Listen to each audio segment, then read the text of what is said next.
So hi everyone, this is Akshansh. So this video is regarding overall strategy to score 75 plus marks in IDT. देखो IDT ऐसा subject है जिसके अंदर आप group 2 पे, in fact मैं तो कहूँगा ग्रुप 1 प्लस ग्रुप 2 में सबसे बढ़िया सब्जेक्ट यही है जिस पे आप रिलाई कर सकते हो और इजीली 75 प्लस मार्क्स ला सकते हो। आईडीटी में अगर कोई 50-55 लाके खुश हो रहा है ना तो समझना these are not at all good marks. ये सब्जेक्ट सच में स्कोरिंग है। अब किसी के 75 का हम टारगेट कर रहे हैं, मैं स्ट्रेटेजी आपको 75 प्लस की बता रहा हूँ, किसी के 70 भी आ सकते हैं, किसी के 80 प्लस भी आ सकते हैं। ओवरऑल आप थीम समझने की कोशिश करो। अभी मतलब बहुत ही बेसिक सी चीज़ें हैं, अगर आपने इनको फॉलो कर लिया तो आपका काम बन जाएगा। सबसे पहले हम सब्जेक्ट के सिलेबस पे फोकस करते हैं कि बेसिकली पूछा क्या क्या जाता है, कौन सा ऐसा एरिया है जहां से पेपर चाहे कितना भी डिफिकल्ट आ जाए लेकिन इस एरिया में तो भैया पूरे में से पूरे नंबर ही आएंगे। ये एरिया ऐसा है कि अगर इंस्टीट्यूट ने पेपर घुमा के दिया तो यार ये वाला एरिया इंस्टीट्यूट टारगेट कर सकता है। कौन सा ऐसा वाला पार्ट है जिसको हम थोड़ा सा नेग्लेक्ट करके जाते हैं और जिसके अंदर से काफी इस बार क्वेश्चन पूछने की उम्मीद है। क्या सब कैसे रहने वाला है, मोस्ट डिफिकल्ट से डिफिकल्ट पेपर भी आएगा तो हम कहाँ पे स्टैंड कर सकते हैं, और अगर इजी पोर्शन आया तो हम क्या करेंगे, सब आप इसके अंदर सुनना। एंड तक मैं आपको बताऊंगा कि भाई पेपर कैसे अटेम्प्ट करना है, कैसे आपका पेपर छूटे नहीं ये काम भी करना है, आपको कौन से क्वेश्चन को सबसे पहले देखना है, इस तरीके से मैं सारी चीजें बताऊंगा। वीडियो शुरू करने से पहले एक बार लाइक मार देना और सब्सक्राइब कर देना, क्योंकि इस तरह के छोटे छोटे वीडियोस में और लेता रहूंगा। वो कॉन्सेप्चुअल होंगे, चलो ये तो ओवरऑल गाइडेंस वाला था, जैसे होता है कि एमसीक्यू का ये 3 चैप्टर्स का एमसीक्यू करवा दिया, कभी कुछ ऐसा कभी कुछ ऐसा, तो वो आपको नोटिफाई होता रहेगा। शुरू करते हैं। देखिए सबसे पहला सिलेबस जो अपना सब्जेक्ट है वो 100 मार्क का जो पेपर है उसके अंदर से 80 मार्क का जीएसटी है, 20 मार्क का आपका कस्टम प्लस एफटीपी है, मे 24 एंड ऑनवर्ड्स अटेम्प्ट की मैं बात कर रहा हूं। अभी जो आपका 80 मार्क का जो जीएसटी है ना उसके अंदर से पहले जैसे 75 का होता था, अब की बार एथिक्स भी डाल दिया तो 5 नंबर का एथिक्स हो गया kind of.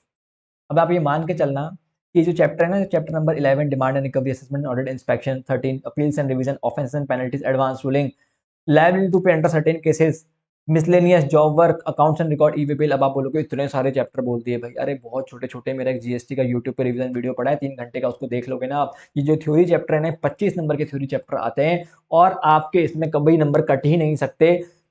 Theory is like आप कितनी बार, नंबर ऑफ टाइम्स आप इसको कितने बार रिवाइज करते हो, theory is all about this only.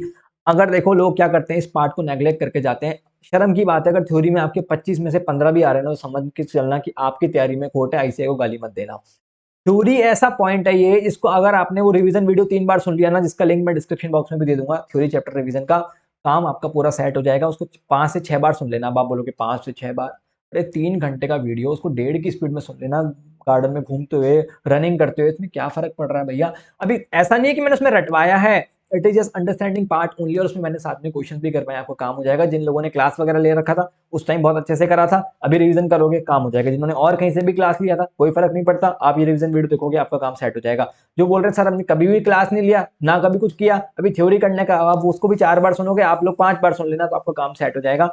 तमीज से सुनना, सच बता रहा हूँ बहुत अच्छा कॉन्फिडेंस आएगा। पेपर का लेवल चाहे कितना ही डिफिकल्ट आ जाए, ये 25 में से आपकी 20 प्लस और आके रहेंगे। और एथिक्स करके चैप्टर है, कुछ भी नहीं है, लप्पू सा चैप्टर है, उसका भी मैं यूट्यूब पे वीडियो डाल दूंगा, 1 घंटे का होगा।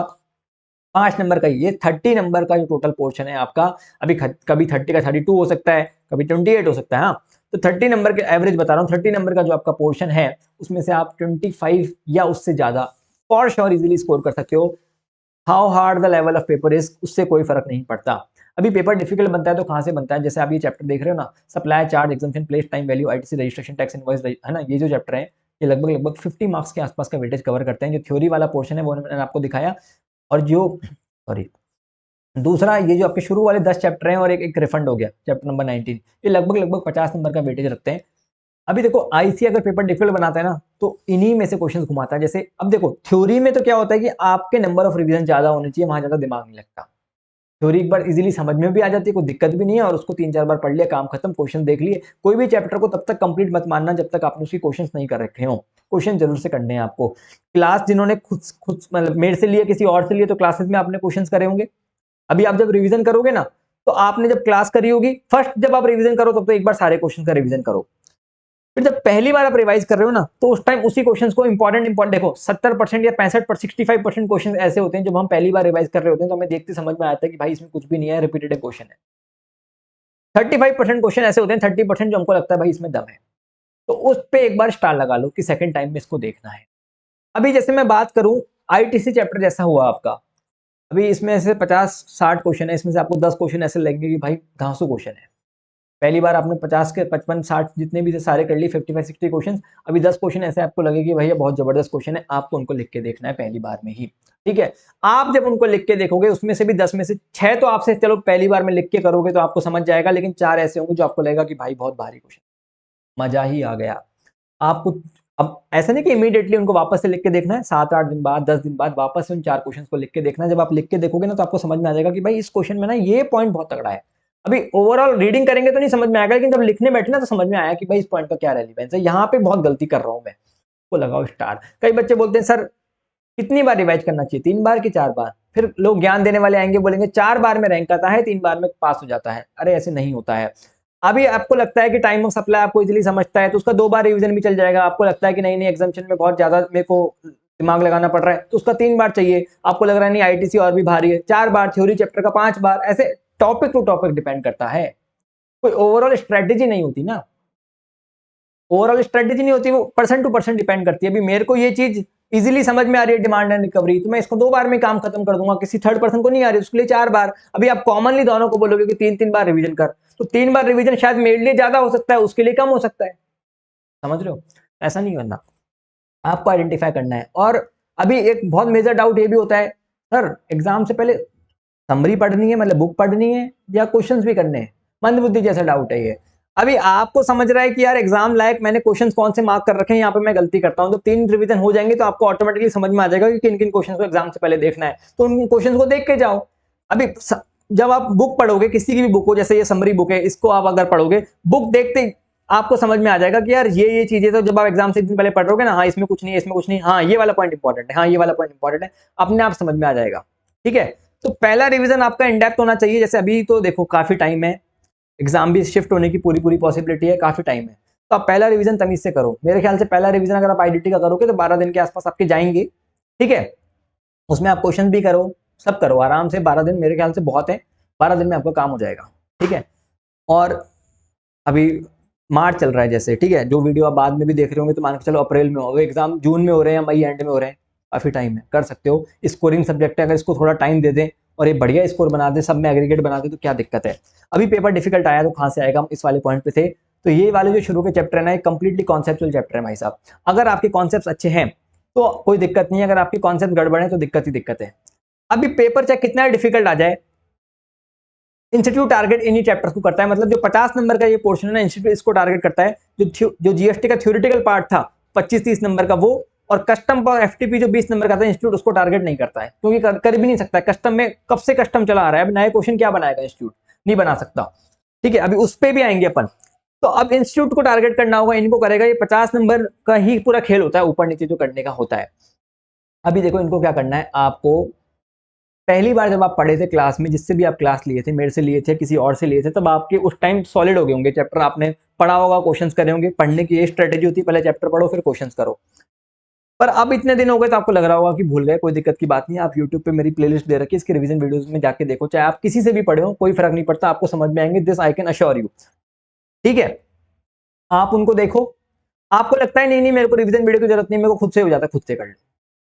ठीक है, आपको लगता है नहीं नहीं मैं रिवीजन वीडियो से एक बार फटाफट एक बार गो थ्रू तो कर लेता हूँ, खुद से टाइम लग रहा है, रिवीजन वीडियो देख लो, फिर क्वेश्चंस देख लिए एक बार। ठीक है, फिर क्वेश्चंस देख लिए एक बार लगभग लगभग सारे, और देख लिया भैया ये क्वेश्चन में दम है, ये क्वेश्चन इंपॉर्टेंट था, इसका ये लाइन इंपॉर्टेंट है, वही मार्क कर दिया, इससे अगली बार आपको हेल्प मिल जाएगी। ठीक है, अभी जैसे कई टॉपिक ऐसे हैं, जैसे चार्ज ऑफ जीएसटी करके चैप्टर, जिसमें आरसीएम वाला पॉइंट है। अभी आरसीएम हर चैप्टर में घुस जाता है। जैसे आईटीसी करके टॉपिक है आपका, लगभग लगभग 20 नंबर का तो यही आ जाता है। 14 मार्क का क्वेश्चन आता है जिसमें इधर उधर के कुछ पॉइंट्स होते हैं, बाकी सारे चैप्टर्स का मर्जर होता है ये, और अलग से क्वेश्चन नंबर 2A होता है। कई बार 9 नंबर का क्वेश्चन उसी का वापस से आईटीसी का आ जाता है। कई बार आईटीसी डायरेक्टली 2A में नहीं आता तो बाकी किसी क्वेश्चन में घुस जाता है बीच में। तो लगभग लगभग आईटीसी का वेटेज 20 मार्क्स का रहता है। अब ITC is all about like provision से ज्यादा is all about question practice, ITC का तो ये रूल है। ठीक है, अगर आप कहीं से पढ़े और आपको लगता है कि आपको आईटीसी के कॉन्सेप्ट्स अच्छे हैं, कॉन्सेप्ट से कुछ नहीं हो रहा, it's all about the questions. और आईटीसी में तो आपको 10 क्वेश्चन तो ऐसे हैं जो लिख के ही देखने पड़ेंगे। हमने क्लास में बच्चों से लिखवाएं बिठा बिठा के कि भैया लिखो, बार बार पूछा लिखा कि नहीं लिखा, चलो फोटो भेजो, क्योंकि 10 क्वेश्चन हैं ऐसे। ठीक है, तो आपको वो लिखने पड़ेंगे, और एक बार नहीं, उसमें से 5 ऐसे होंगे जो 2 बार लिखने पड़ेंगे, फिर आप परफेक्शन आ जाएगा। तो अब आपने क्या करना है कि इन टॉपिक्स को अच्छे से इनका रिवीजन करना है, क्वेश्चंस करने हैं, मार्क करना है। यहाँ से अगर यहीं से पेपर डिफिकल्ट बनेगा। और कई बच्चे सोचते हैं कि यार एमसीक्यू के लिए अलग से क्या पढ़ाई करें, एमसीक्यू के लिए कुछ अलग से पढ़ना नहीं है। अगर आपके कॉन्सेप्ट्स अच्छे हैं तो यहीं से एमसीक्यूज आएंगे और क्या आएंगे। जैसे स्पेशली एमसीक्यू आते हैं प्लेस से, टाइम से, एग्जामिशन से, यहाँ से अच्छा पोर्शन टारगेट किया जाता है एमसीक्यू का। अभी ये वाले जो चैप्टर्स हैं जैसे प्लेस हो गया, इनमें क्या है, अभी जैसे अमेंडमेंट का एक वीडियो आया, मेरा अमेंडमेंट वाला वीडियो भी देख लेना आप। इंस्टीट्यूट का लगभग लगभग 8 से 10 नंबर का पेपर अमेंडमेंट से भी कवर करता है इंस्टीट्यूट, ये ट्रेंड है। अभी अमेंडमेंट आया जैसे प्लेस सप्लाई में 10(1) सीए में अमेंडमेंट आया, नया नया नया ऐड कर दिया। 12 सबसेक्शन 8 ट्रांसपोर्टेशन ऑफ गुड्स वाले अमेंडमेंट थे। बट सिंपल सिंपल से अमेंडमेंट है, वीडियो देख के जाओगे अमेंडमेंट से सीधा 10 नंबर का पेपर आपको देखने को मिल जाएगा। फोकस करने का ना, अमेंडमेंट को क्यों एंड के लिए छोड़ना। अमेंडमेंट लेक्चर का 2 बार रिवीजन करो। अभी 2 घंटे का वो वीडियो जिसमें 10 नंबर मिल रहे हैं, क्या दिक्कत है। ऐसी चीजें मिस्टेक करते हैं। अभी थ्योरी चैप्टर 3 घंटे का वीडियो, वो इतना अच्छा वेटेज दे सकता है तो हम क्यों मिस कर रहे हैं उसको, देखो ना उसको। ठीक है, तो इससे अच्छा रिवीजन हो जाता है। तो अब इन चैप्टर्स के अंदर तो ऐसा है भाई साहब, अगर आपके कॉन्सेप्ट अच्छे हैं तो हो सकता है, नहीं तो गड़बड़ है फिर आपके। ठीक है, अभी आरसीएम जैसे करके एक चैप्टर है आपका, आरसीएम हर टॉपिक में बीच में से घुस जाता है। अब ऐसा नहीं है कि ये बहुत ज्यादा दिक्कत वाले टॉपिक है, इनमें भी कुछ कुछ चीजें होती हैं। जैसे आरसीएम में अगर मैं बात कहूं तो बच्चा कंफ्यूज कहां होता है। जैसे मेनली ये टॉपिक्स हैं आपके individual direct selling agent, security services, sponsorship services, renting of motor vehicle. अभी इनमें समझता ही नहीं है कौन किसको दे रहा है, कौन किसको ले रहा है ना, बॉडी कॉर्पोरेट है या रजिस्टर्ड पर्सन है, ऐसे कंफ्यूज होते रहते हैं। तो अभी 4 पॉइंट बोला मैं आपको, जैसे सिक्योरिटी सर्विसेज और sponsorship services, direct selling agent, ये रेंटिंग ऑफ मोटर व्हीकल। अभी यहीं पे कंफ्यूजन होता है मेनली, बाकी सारी एंट्रीज क्लियर है। बाकी सारी एंट्रीज का इंश्योरेंस एजेंट ने इंश्योरेंस कंपनी को सर्विस दी तो इंश्योरेंस कंपनी टैक्स देगी आरसी में, डायरेक्टर ने कंपनी को दिया है तो वो उसमें कुछ दिमाग नहीं है ज्यादा। अभी इंस्टीट्यूट के क्वेश्चन जनरली इन्हीं से घूमते हैं, security, renting of motor vehicle, यहीं से घूमते हैं। तो इनको 3 बार देख लेने का कि किसने किसको दिया, लिख लेने का, इसमें सप्लायर ये है, रिसीवर ये है, इसमें सप्लायर ये है, रिसीवर ये, बस खत्म हो गया। अभी examination is like just like theoretical chapters only, है ना। एग्जामिशन का रिवीजन वीडियो जाओ, उसको 2 बार सुनो, में ध्यान रखो, बस खत्म। अब एग्जामिशन में भी कुछ बारीक बारीक चीजें होती हैं। जैसे होता है कि यार ये लिमिट 1000 की थी, 999 की थी। जैसे अपन रिलीजियस प्लेस पे रूम लेते हैं तो 999 की लिमिट थी, 1000 का रूम होगा तो टैक्सेबल हो जाएगा। ऐसे छोटी छोटी बारीक बातें होती है। अभी बच्चे गलती क्या करके आते हैं इनमें कि यार ये टीडीएस जो काट रहे थे हम, टीडीएस की रेट 2% सीजीएसटी की, 2% एसजीएसटी की, दोनों मिला के थी, दोनों मिला के थी। टीसीएस 1%, 1% दोनों मिला के थे ना, 0.5, ऐसे कुछ चीजें देखनी है। अभी टीडीएस जब हमको काटना है तो 2,50,000 रुपए से ऊपर की कॉन्ट्रैक्ट वैल्यू होगी तो काटेंगे। तो 2,50,000 इंक्लूसिव ऑफ जीएसटी था, एक्सक्लूसिव ऑफ जीएसटी। अब बहुत ही लॉजिकल चीज है यार, ये एक्सक्लूसिव ऑफ जीएसटी होगा, पर वहां पे ऐसा पैनिक हो जाता है हमको। ठीक है, अभी ई वे बिल जो हमारा 50,000 रुपए से ऊपर बनाना था वो इंक्लूसिव ऑफ जीएसटी था, एक्सक्लूसिव, यहाँ पे इंक्लूसिव है। ऐसी डीटी में गलती करते हैं टीडीएस में, यार इस 50,000 के ऊपर टीडीएस कटना था या एग्जैक्ट 50,000 पे भी कटना था। ऐसी कुछ बेसिक चीजें जो हमको पता है गलती हो सकती है, उनका 2-3 बार रिवीजन करने का, लिख लेने का ऊपर, बस कुछ नहीं, इजी सा है। अभी आरसीएम लोग बोलते हैं अरे आरसीएम बहुत खतरनाक है, अरे 4-5 एंट्रीज हैं जो बस देखनी है आपको, बाकी कुछ नहीं है। तुमने एक वो डर बना रखा है और कुछ नहीं है। अभी प्लेस सप्लाई में आपको लगता है कि यार 12 सबसेक्शन 6 बहुत इंपॉर्टेंट है, 12 सबसेक्शन 7 के तो भर भर के क्वेश्चन आ रखे हैं, 7 के, 12 सबसेक्शन 7 के, 10(1) भी बड़ा इंपॉर्टेंट है। अभी उनको 3 बार रिवाइज कर लेने का इजीली हो जाएगा। ठीक है, अब एमसीक्यू के लिए अलग से कई लोग सोचते हैं कि यार इस फैकल्टी की बुक खरीद लेते हैं।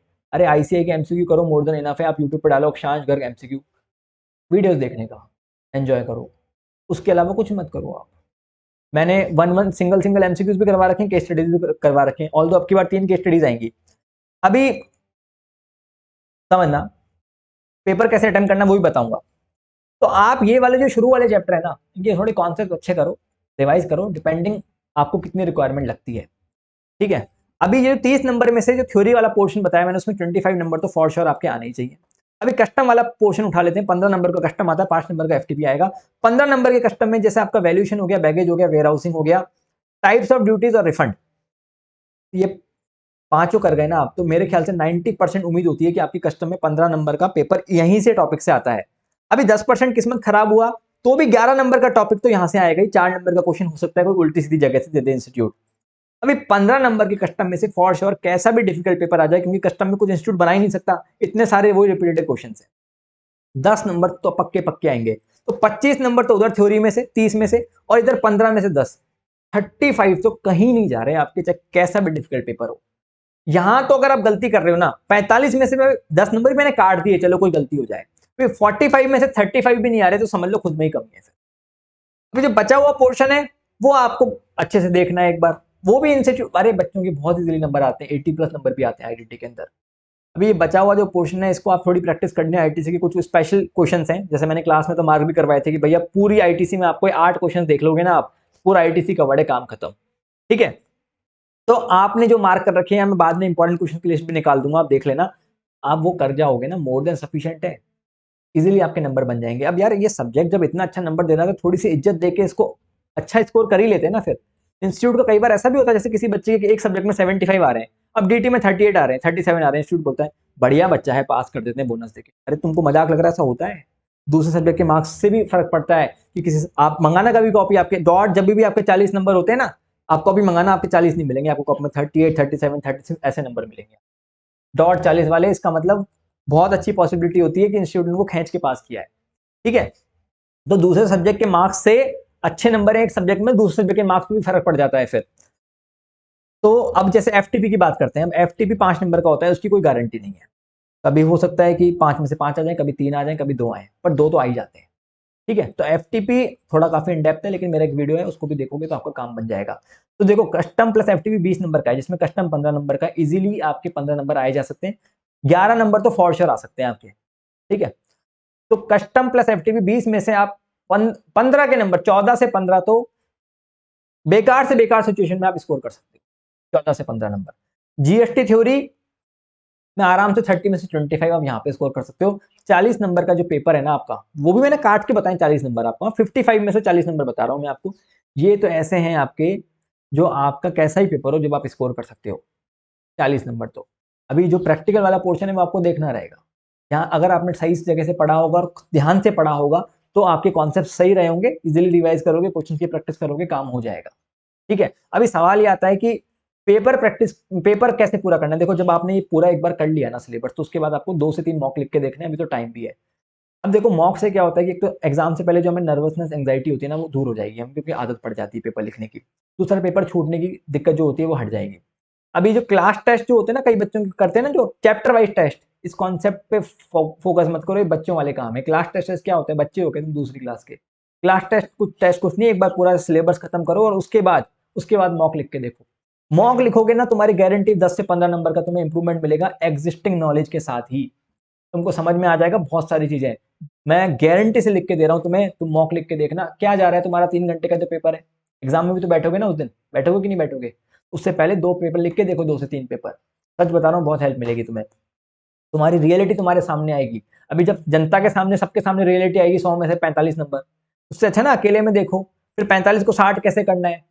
अभी अभी भगवान ने चाहा तो एग्जाम एक्सटेंड होंगे, और जो कि होंगे मतलब अच्छी खासी पॉसिबिलिटी है, तो उस टाइम को यूटिलाइज करने का, क्यों इधर उधर वेस्ट करने का। पेपर कैसे अटेम्प्ट करना है, जैसे मान के चलो पेपर आपका हो गया 100 नंबर का, अभी क्वेश्चन नंबर 5 या 6 जनरली ऐसा होता है, 15 मिनट का रीडिंग टाइम मिलता है, इनको देख के समझ में आता है कि भाई 2 पूरे पेपर में ना, चाहे वो question number, generally question number 6 तो बहुत ऐसा होता है कि बहुत कम टाइम में किया जा सकता है, तो चाहे आप पिक कर लो कोई से भी 2 क्वेश्चन, चाहे 6 हो, 5 हो, 3 हो, 4 हो, कोई सा भी 2 क्वेश्चन पिक कर लिया, उनको सबसे पहले निपटाओ और उसको 40 मिनट में कवर खत्म करने की कोशिश करो, मैक्सिमम 45 मिनट्स। देखो 2 क्वेश्चन ऐसे होते ही हैं जो 15, एक क्वेश्चन तो ऐसा होता है जो 15 से 17 मिनट में खत्म हो जाता है। ठीक है, उनको पहले 2 निपटा लो जल्दी जल्दी। क्वेश्चन नंबर 1 सबसे पहले मत करना, क्योंकि वो क्वेश्चन नंबर 1 जो होता है ना, उसमें क्या होता है 100 तरह के एडजस्टमेंट्स होते हैं। एक तो अभी क्वेश्चन नंबर 1 में कोई भी गलती हो गई हमसे, पहली बात तो 35 मिनट लेगा, 35-40 मिनट, अगर उसको हम सबसे एक नंबर पे अटेम्प्ट करेंगे ना सबसे पहले, 35-40 मिनट्स खा जाएगा और कहीं ना कहीं गड़बड़ हो सकती है। अभी आप उसको क्वेश्चन नंबर 1 को सबसे आखिरी में अटेम्प्ट करोगे ना, तो वही 30 मिनट में हो जाएगा। सर जी कैसी बातें कर रहे हो, क्वेश्चन नंबर 1 सबसे पहले करेंगे तो 40 मिनट में, और सबसे आखिरी में 30 मिनट में कैसे? हमारी स्पीड अपने आप बढ़ जाती है आखिरी में, हमको समझ में आता है कि लिखना क्या है। जब टाइम कम पड़ रहा होता है ना, जैसे अब सपोज करो मैं लिखूं रेंट अमाउंट रिसीव्ड 50,000, अब अगर यही मैं सबसे पहला क्वेश्चन कर रहा हूँ तो मैं इसको ऐसे रिसीव्ड पूरा लिखूंगा, अमाउंट पूरा लिखूंगा, यही मैं आखिरी में कर रखूंगा तो मैं पता क्या लिखूंगा, सिर्फ रेंट बस 50,000। ये फिगर फिगर चमकने चाहिए अच्छे से, फिगर के तो नंबर मिलते हैं राइट राइट साइड में जो आप फिगर लिख रहे हो प्रैक्टिकल क्वेश्चन पे। अभी पहले नंबर पे करोगे वर्किंग नोट, आप 4 लाइन का बनाओगे, सबसे आखिरी में करोगे तो वही 2 लाइन में आ जाएगा। 2 लाइन में आप कीवर्ड्स वर्किंग नोट के लिखोगे, नंबर पूरे मिल जाते हैं।